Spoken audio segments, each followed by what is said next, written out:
want to welcome you all to this morning's The Changing Church webinar. My name is Jim Kitchens, and I'm one of the principals of New Matrix, along with my partner, Deborah Wright, who's also on with us this morning. With the Center for Healthy Churches and other sponsors, we are glad to offer this weekly kind of dive into what's going on in the church. What can we learn from each other? What is the future looking like? How will we never be able to go back to February 2020? All those kinds of questions. And so before we get started, I want to be sure and thank our other sponsors that make this webinar possible.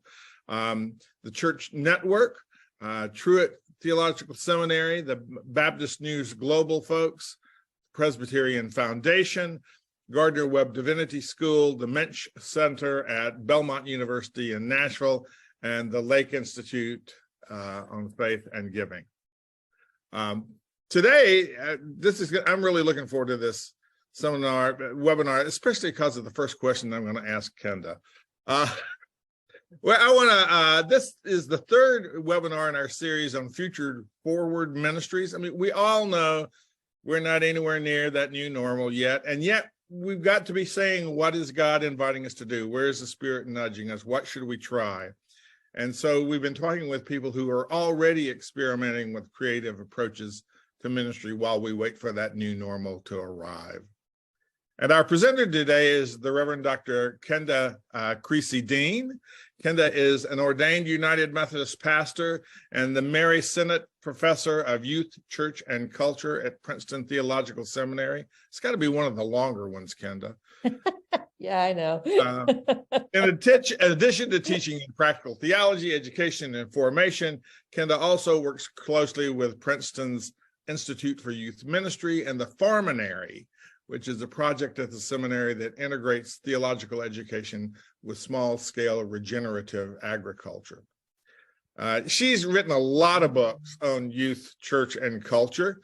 Some of the best-known ones are Almost Christian, What the Faith of Our Teenagers is Telling the American Church, Practicing Passion, Youth in the Quest for a Passionate Church, and The God-Bearing Life, The Art of Soul Tending for Youth Ministry, which she co-authored with Ron Foster. We invited Kenda to be on a webinar this morning in particular to talk about her most recent book, which is entitled Innovating for Love, Joining God's Expedition through Christian Social Innovation. And as we get started with that conversation, I'm going to say to all of you the usual drill. If there are questions that come up for you as you're listening to Kenda, if you'll post those in the chat, then we'll try to make sure we leave some time toward the end of our webinar to pose some of your own questions to Kenda. Given that, let's get started. Here's what I wanted to ask you, Kenda. You start off your book by quoting Simon Sinek's famous "Start with Why," and you take him on. Tell us why you think it's important to take on that being the lead question when we start thinking about what God is inviting us to do. Yeah, well, whether that was wise or not remains to be seen, but I do think Christians have a different starting point. That's all. I think the why question is a really important question, and we need to ask why church all the time. But I think Christians' first question is who. It's who are we following and who are we addressing in Christ's name? So I do think that those raise the theological questions, right? Whenever you are talking about the human capacity or the divine intersection with human life, that kind of stuff, that's where theology kind of happens. So I think ministry starts by who God has placed on our path rather than by some idea we have for what ministry ought to look like. We've all probably been in a situation where we had a great idea for ministry and we decided to implement it without thinking about the who very carefully. And it, typically doesn't go very well. Yeah. Okay. Well, okay. Now that I've got my snarky question out of the way, let me back up a little bit and tell us a little bit about, it's an interesting combination, youth, church, and culture in your position title. How has that particular trinity shaped your teaching and research over the course of your ministry? Well, I mean, I think there's so many ways to answer that question, Jim. I'm thinking about the fact that as somebody who I was a youth pastor before I was a professor. I kind of got into the whole academic side of things from a frustration that what was available for youth was pretty thin. And after about 3 years of Con Ed experiences, I felt like I could, repeat them all. And, but also because, I think that young people are actually a voice that God uses prophetically. That's true in scripture. I think it's true in our own lives as well. And they're impossible to understand apart from culture. So in fact, humans are impossible to understand apart from culture. Young people tend to be kind of a Rorschach test for that. And so I don't tend not to think about young people as being important because they're the future of the church, because of course they're the church now. But I do think they're important to the church staying on task, because I think God speaks through the unlikely, and young people are typically unlikely candidates for leadership, and we ought to be listening to them if we want to know where God wants to push the church. And there's plenty that suggests that young people tend to be kind of, the negative way to say it is they're canaries in the mine, or maybe they're just, the first sounding bell of what's to come. But I also think that, things just become more evident in the lives of young people because they don't have the same kind of screening mechanisms that adults have. And so we kind of see where God needs us to be more clearly in working with young people. I like to think about youth ministry as the R&D department of the church. It's funny because we have an Institute for Youth Ministry at the seminary where I teach too, that it's also the R&D department of the seminary. A lot of people in my generation, I think, got into youth ministry. I'm one of them. We got into youth ministry because we love kids, but also because it's the only part of the church where you can rearrange the furniture. And so, you sort of got away with more experimentation if you were working with young people. That I think might be less true now than it was when I started, because the church generally is now beginning to think that they ought to do some experimentation generally. It's not just in the youth room, and it's not just with young people in the community. But I still think that the working with young people in the community gives us an edge that we wouldn't have otherwise. Right. Well, as you were speaking, I was thinking back to the answer to that first question about engaging the why without thinking about the who. Our default kind of mistake is for adults to assume if we can remember something about what we were like when we were young, that's what young people are like today, which is a complete categorical mistake. Yeah. So thinking of youth as the R&D of the church, and there would be some who would say, and they prove to be the R&D of our political system in the midterms. It's really true across the board. Yeah. Churches are lucky because we're one of the few truly intergenerational institutions that is left. And so we have an opportunity to actually leverage what we can learn with young people in ways that other institutions tend not to have, because we have them among us. They're not among us in the way we want them to be we want them sitting in the pews with us. That's happening less and less. But, young people are very much a part of our lives and a part of our communities and very near to every congregation out there. So we have some opportunities that I think could lead the way for some other institutions too. Right. Okay. Thank you. I want to begin to shift toward your new book now, but I think that's really helpful kind of background, getting a framing for how you think about the world and about the church in general. But what was it you began to notice that was changing in the church and changing in the culture that led to some of the key questions you wanted to engage as you began the research for Innovating for Love? Yeah. Well, the first thing is that young people were less likely to be involved in congregations. They still, however, were deeply interested in changing the world that they live in. And so I got interested in the conversation about social innovation because I was looking for where young people were and tried to, chase them down. So I feel like I kind of chased young people into it. There's something like almost half of young people like entering college already own some kind of enterprise. They already are doing it. Design thinking is taught in kindergarten. So in a lot of ways, this is a wave of just a fact of life with a lot of young people that is not necessarily shared. We tend to associate it with a business model. That's something I want to push against, which is actually one reason I wrote the book. Was I just wanted to put my flag in the ground to say there's another way to think about this.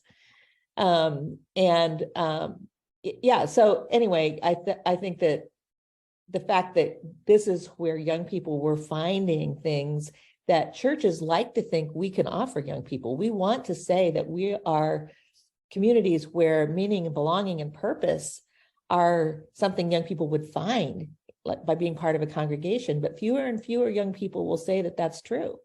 Many will say that it's true in, we call them domains in the research that we're doing at Princeton, in these kind of places and spaces beyond congregations where they're finding meaning, belonging, and purpose. And one of the ways that happens is by participating in these quote unquote social innovations, some of which are businesses, some of which we would call them ministries. So a lot of them are nonprofits. Some of them are simply, efforts to make change that don't have a title on it. The whole enterprise really lacks a language. I'm not even sure it should be called Christian social innovation, but that's what I was calling it at the time that I wrote the book. So that's what the book is. But it could sure change. Yeah. Well, as I was reading what you said about that, I just wondered, how would you, I want to bring it alongside kind of the missional church movement, the turn toward the community. And how do those interact in your own mind, that missional turn and the work that you're doing? Well, the missional turn has always been a little bit, they're very much related. I think this is the way the church is moving more towards an external turn, I think. And this is part of that. I resisted the language of missional church for a long time because it felt redundant to me. How in the world are you a church if you're not missional? And it sort of became a jargon of its own. And listen, innovation is a jargon of its own too. I hate the word. I'm shopping for another word if anybody's got one. Because suggestions can go in the chat. Yeah, please do, because it's fraught with a lot of baggage. I just haven't been able to come up with anything else. And it's very clunky to say the whole sentence that we're participating in God's novum, God's new thing, so you just sort of default to innovation, but it's not a great term for what we're about. Right. Well, kind of one of the mantras that I'll often use with churches is to say, our call now is to figure out where God is already in the work and in the community around us, and join God in that job work there. Is that kind of the thrust or the movement that you're using? Yeah, I would say that. Allowed to describe. Now, I think a lot of people who are involved in Christian social innovation, well, let's put it this way: a lot of people involved in social innovation wouldn't call it God. They don't come from a framework where they have that kind of language or formation where that language makes any sense to them. But I think anybody with a catechized imagination takes one look at it and says, yeah, there's God right there. I see God at work in that. And one of the things that I think would be it would be a huge shift for most of us, but it would be really exciting, is if we could figure out a way to say, listen, I see God in you when you do this work. You might not say that, but I do. And because I'm a Christian, I think I should help you in that. And it positions the church as coming alongside God's action in places that we don't often go, rather than having people come to us to be the site of God's action, right? So if I would love it if there was a young person just said this sentence once before I die, and that is, for somebody to say, hey, you're doing this creative thing, you're doing this, the people you need to get in touch with, what you need are some Christians, you need some people to come alongside you. And these are the people who think they see God in this stuff, and they're the people who do that. So I was in a call with Ryan Bonfilio, who was, he teaches at Candler in Old Testament, and he made an observation that just captured me. It was so moving to me. He made the point that, when Jesus was resurrected, people didn't recognize him. And if God is resurrecting the church, it's possible we won't recognize it as the church. It's possible it will be, something that we have to stumble across. So some of these social innovations don't look like the church, but I think maybe, in fact, God is working through them in ways that we will come to recognize as being the church in action. Yeah. Slight shift. You encourage us when we're thinking about, we want to discern the role of the Spirit, we want to be listening to the leadership of the Spirit as we can, that we shift our focus from reason to emotion when we're doing that work. Why is that shift important for you? This is where Presbyterians go off the rails with me, but no, I love that. I love this. Well, and I'm right here with you. I don't want to abandon reason for sure, but it's not. That's actually just a reflection of some neurological research that I've been reading, and that is that the seat of decision making is not actually in our rational thought process.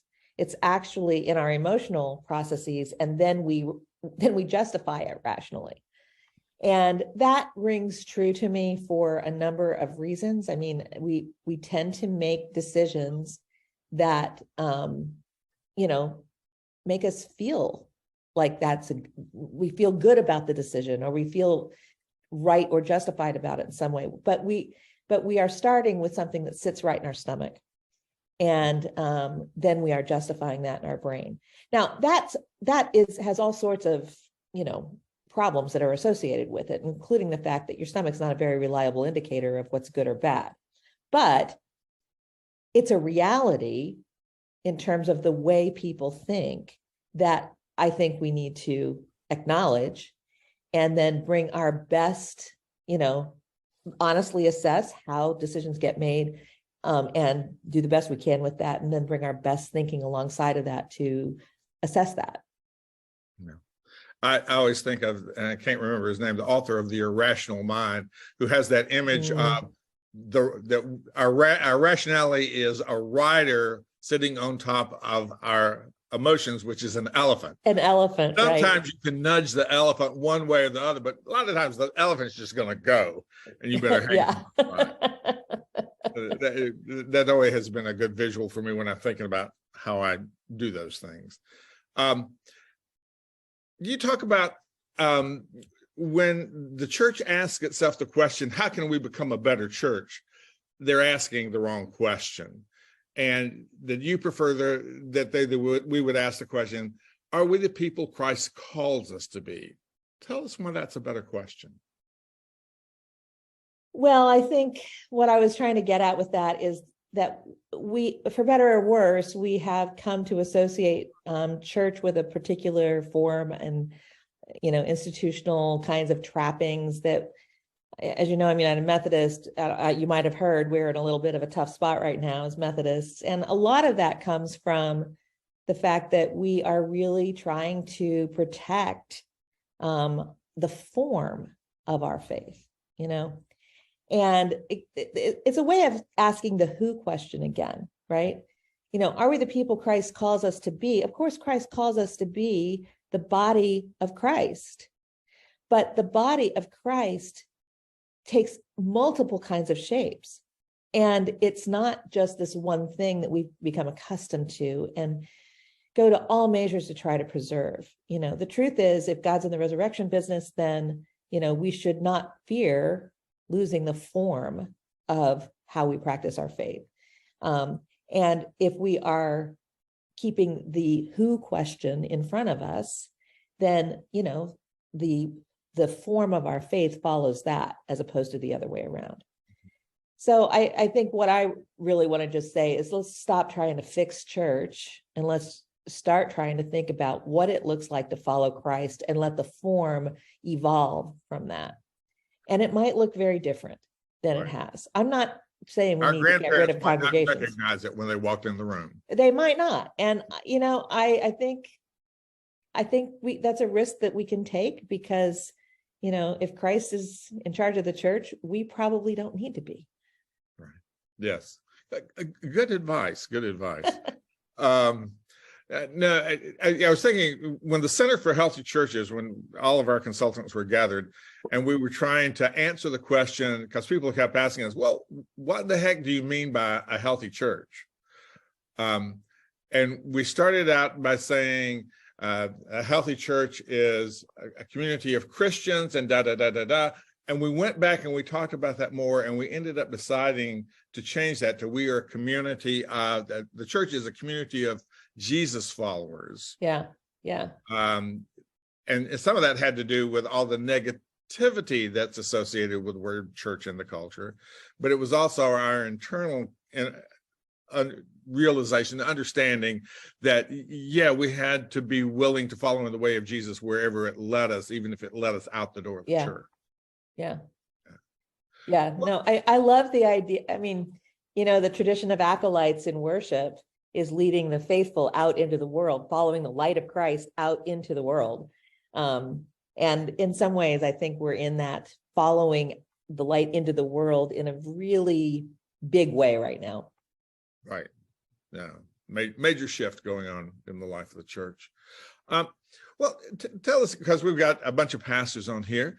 So give us some examples. Tell us what Christian social innovation might look like in a local congregation's life. Yeah. Or what might they be invited to participate in? Well, I think the first thing to say before getting into the examples, because there are gazillions of them, but is that, one of the concerns that I think a lot of us have, I have it, is, oh my gosh, I am not trained in this. I don't know how to lead this. Do I have to be I'm not the most creative person I know, blah, blah, blah. I think people who are in faith leadership roles, we might be the people God's calling to be the innovators, but actually I don't think that's our key role. I think our key role is being able to look at the folks who are part of the flock and to say, all right, who's out there who God has called to this, and they don't think it's ministry. They think they've got to be in a church committee to be in ministry. Mm-hmm. Who is out there already doing this, maybe, and who is out there whose vision for the world can be baptized in a way that they can go about using the gifts God gave them in a way that really fits them. So we have to give it a theological language to help people understand this is part of what God has called the church to be about. That is our job as faith leaders. And we might be the people then who lead the innovation, or we might be the people who are talent scouts, helping to create communities to lead it. But there are, honestly, there are under every rock these days, I think. Some of the ones that come to mind are, there are a number of people who are coming from the UK to Princeton in a couple of weeks to be part of a conversation about teaching social innovation in seminaries. And the reason that we have this little pocket of people from the UK is because they're already doing it. And one of the first places, churches that I encountered that kind of turned things upside down this way was St. Lawrence Cathedral in Reading, England. And they had a young vicar. He was given one of these cathedrals that had literally 8 people in it. And they said, we've got kids in this community who are in trouble, and we need the church to be a presence in their lives. So Chris Russell is the guy's name. He didn't set out to be any kind of social enterprise or any kind of social innovation. He set out to be a presence of Christ in kids' lives.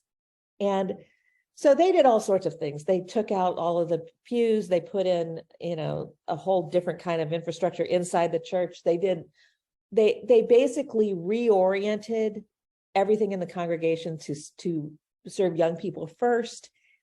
The people who came to be part of that congregation, they weren't typical congregants. They were nurses and teachers and police officers and folks who worked with young people in their lives.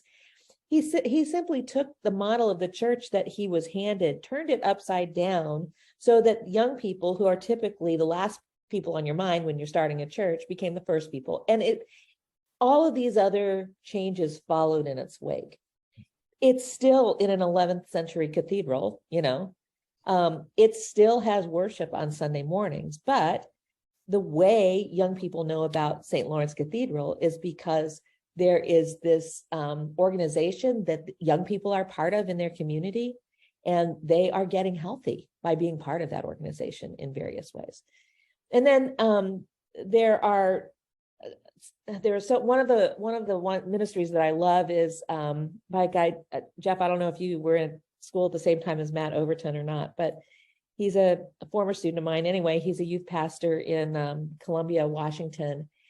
And he realized he got frustrated because the kids that were showing up to youth group were the same kids that showed up to everything. They were the kids that were already in church. It was the kids who were on the margins in their community simply weren't going to darken the door of the church, period. And part of it was because they didn't understand it or recognize it. Part of it was because they really couldn't. Their parents were immigrants. They had to work, right? They had to help pay the bills. So Matt kind of innocently hired a bunch of these kids on the edges to help him build a garage on his house. He found out later that was illegal, but it gave him an idea. And he called me at one point and he said, I'm doing better youth ministry with these kids helping me build my garage than I am with the kids in the youth group at church.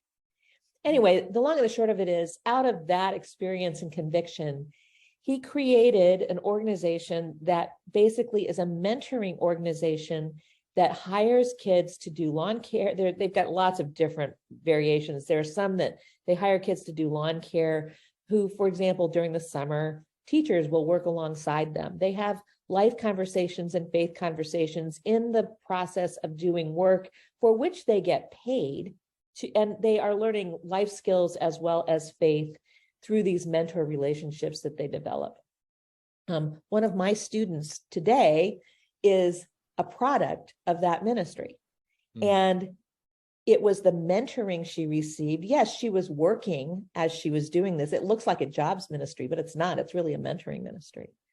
Was so formative to her that she's now preparing to be a Presbyterian pastor. So there are Tri-Pi in Iowa is a group of young people who, what happened was the youth pastor, she was 23, they called her in when she started this job and said, listen, here's what we got to do. We got to do something in this town that's going to help girls, and we got to solve racism. Go. And she's like, okay. She didn't know what to do. She called together a bunch of girls from various high schools around the area. She sat them down in a room. She laid it out for them, and she said, what should we do? And one of the girls said, well, you know what this community needs? We need more pie. Let's bake pies. Well, it turns out you don't need a bunch of icebreakers or youth group games if you are baking pies together, right? And so what happened was a bunch of these girls got together. They met several days after a week after school. They got paid, I think, $40 a week to begin with, to be part of it. On one day, they learned to bake pies. On another day, they did life skills through a faith lens, right? They kind of did ramped up confirmation along the way, and they sold pies to their congregations on the weekends.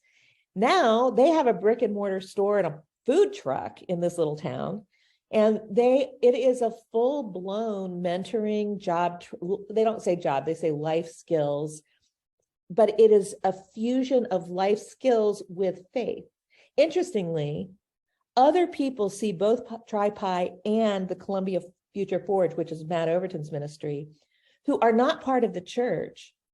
And they say, the kids that you're forming, we want that for the kids that we serve too. Will you come help us do that? So right now, Matt is helping teach character development in a high school near where they live at the request of their atheist principal, because the church is doing a better job helping young people come into their own than the school was doing without them. That's what I'm talking about. That's great. That's great. Well, I'm going to loop back just for what you were talking about there. Deborah Wright posed early saying the New Matrix works with a lot of churches that say they don't have any youth left. So what wisdom would you have for them about what they could do with youth in the community? And you just gave us one example. So how do they get started there? Well, it's such a great, I'm so glad you asked that, Deborah, because that's a common comment that I hear. And the thing is, there are no fewer young people in need of Christ now than there were 50 years ago. They're just no longer in church. They're still in the neighborhood. They're still connected to our lives. They're still grandchildren, children, nieces, nephews, neighbors. So they're still in our orbit. They're just located in a different place. And again, I'm willing to say that is if young people are saying, look, this is not what y'all are doing in the church. It's good for you, but it doesn't mean anything to me. Number one, I think that's a critique that we should hear, and number two, I don't think that lets us off the hook in terms of, being in ministry with them. We wouldn't do that with any other population. Just because senior citizens aren't in our church doesn't mean we shouldn't try to, do outreach with senior citizens. So I do think it's a really quick default to a habit we got into of thinking that youth ministry was for youth in churches. That was a misread, I think, from the beginning. Yeah. Okay, well, if we haven't convinced people to buy your book yet, I'm going to do it now, because you have 10 appendices in the book that say, and here's how you can get started in your church. So how can a key pastor or a key lay leader best invite people in their churches to explore the path those appendices begin to sort of roll out with them? Well, one of the things that, the appendices are just exercises that I use when I'm in trainings with people, or that I've learned from being in trainings with people. And by the way, Mike, I love what you're saying about using the word recreation. That feels kind of obvious. I'm sorry that we've missed it until now, but thank you. I think one of the things that I want us to figure out is how to be less afraid of thinking about innovation as this new and scary thing. A favorite exercise I have that's buried in there somewhere is an innovation audit of a congregation, where basically you get together some people who've been part of the congregation for a gazillion years, and you have them talk about the most creative thing that they remember the congregation doing. It turns out congregations have been doing a lot of this work all along. We've simply never named it or claimed it as ministry. It might have been a one-off program because there was a flood in the neighborhood, or there might have been, something that was a particular brainchild of a creative congregant. But those kinds of conversations remind people that, oh, wait, this is what churches do. It kind of demystifies it a little bit. And the other thing is just to take a little bit of time to talk about, who's on your heart and what is God's dream for them, and are we called to help make that dream come true for them? Yeah. It's possible that as we discern our own call as a congregation and as individuals, we have some great ideas, but they're not ours to solve. It's the wrong time, we're in the wrong neighborhood or whatever. And so the question then is, who can we come alongside who's already doing it, right? Right. Part of our role, we're congregations are communities with a little bit of power and energy behind them that could be such a shot in the arm to people. There was a movement a few years ago where they were encouraging churches to give $1,000 to businesses in their neighborhood. And it would just be very interesting to see what would happen if you're on a block that has, I don't know, a hair salon or something. If a church came to the hair salon and said, we're so glad you're in our neighborhood. We don't know what you want to do with this, but we want to make sure that you feel supported and know that we're a place we're on your side. Here's $1,000, those are things that are, that we don't count those as ministry a lot of times, but they are well within most of our reach. So I think that the bias in, if you do any kind of innovation training, is just start anything, bias towards action. Don't sit around and talk it to death. Just do something. Don't be afraid to fail. Just do it. Yeah. Well, I think about one of the questions you're talking about, how we have that innovation muscle. We've just let it atrophy and we don't name it. A little workout in the gym might not be a bad idea. But one of the questions I'll often use, and I learned it from Jan Edmiston, the Presbytery executive in Charlotte Presbytery, just to ask, when you ask people, what in your community is breaking Jesus's heart today? That people, I love that question. like there's 15 things on the list within 5 minutes. So we're aware of them, but we don't tend to think about those as ministry opportunities. We think about them as problems someone else is supposed to be solving. So that's such a good way to say that. Thank you for that. I'm going to give Dean, because I don't know, you may have already answered his question, but Dean, you want to unmute yourself and ask Kenda a little bit more about the specifics about what Matt did at the cathedral? First of all, it was Chris Russell is the vicar's name. He's now the in charge of evangelism for the Archbishop of Canterbury. Well, the things that he did were pretty simple to start off with. Like one of the first things he did was he got the bishops to promise to leave him alone for 5 years so he could get something new started. And in an Episcopal system, that's no small thing, right? But he's like, listen, I'm a proud Anglican vicar, but I'm going to do some things. I promise they're very Anglican. They just might not look like what you're used to, So I just need, if I haven't done anything different in 5 years, get rid of me. But until then, leave me alone, basically. Maybe that was an innovative move, or maybe it was just bold. I don't know. So one of the things that he was able to do, alongside of doing things that were, pretty standard, the kids went on mission trips and that kind of stuff. But he managed to create a way of thinking about church where if you came to worship, you came for somebody else. So I remember being there and I asked a young woman, she might have been 14, 15 years old, why do you come here? Now, those kids will come, they had a little tea area set up so kids could come in. So it was kind of an early version of coffee shop, church kind of stuff. So those might be innovations, I suppose, but I think this was a more significant one. It was an attitude change about what church was about. And I said, why do you come to worship here? And, because there were these other things you could have come to. And she said, oh, well, I come because my neighbor can't come. And I take her, at that time, they were still using bulletins. I take her the bulletin after church. And she looked around, she pointed, and she said, that girl over there, she comes because of this 11-year-old sister she has. Or the 11-year-old sister comes because of this 5-year-old that she, likes to sit by when she's here. So these kids had zero church experience. They thought all churches were like that, that you would come not because of what you get out of it, but because you are there because somebody needs you to be there. It was a different way. He was brilliant at reframing the way people thought about typical normal things that churches do. Now, this started, I don't know, 15 years ago, maybe more now.